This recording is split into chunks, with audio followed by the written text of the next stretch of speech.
আসন্ন ২০২৬ সালের হজ মৌসুমে সংযুক্ত আরব আমিরাত থেকে ৭২,০০০ আবেদন জমা পড়েছে, যা রেকর্ড সংখ্যক হিসেবে বিবেচিত। প্রত্যেক আবেদনকারীর অন্তরে একটাই আকাঙ্ক্ষা, আল্লাহর নৈকট্য, পাপমুক্তি এবং আত্মার শান্তি। হজ শুধু শারীরিক যাত্রা নয়, এটি আত্মার পরিশুদ্ধি ও ধৈর্যের এক মহৎ পাঠ।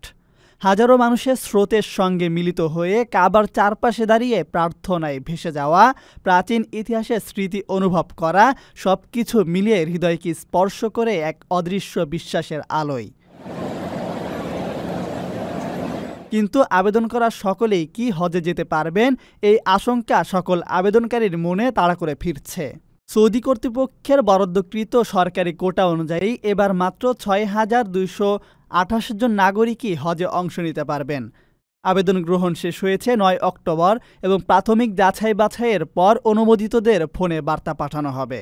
যারা আগে কখনো হজ করেননি, শুধু তারা আবেদন করতে পেরেছেন বলে জানা গেছে।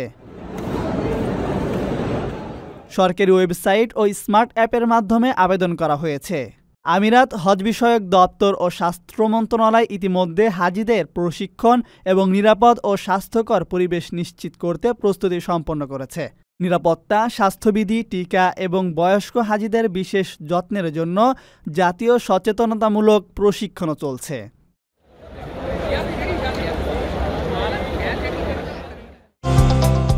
লাখ টাকায় প্রবাসীর সিটির মালিকানা শেয়ার, 5 বছরেই দ্বিগুণ মুনাফা। আপনার স্বপ্নকে সম্পদে পরিণত করতে আজই কল করুন স্ক্রিনে দেওয়া নাম্বারে।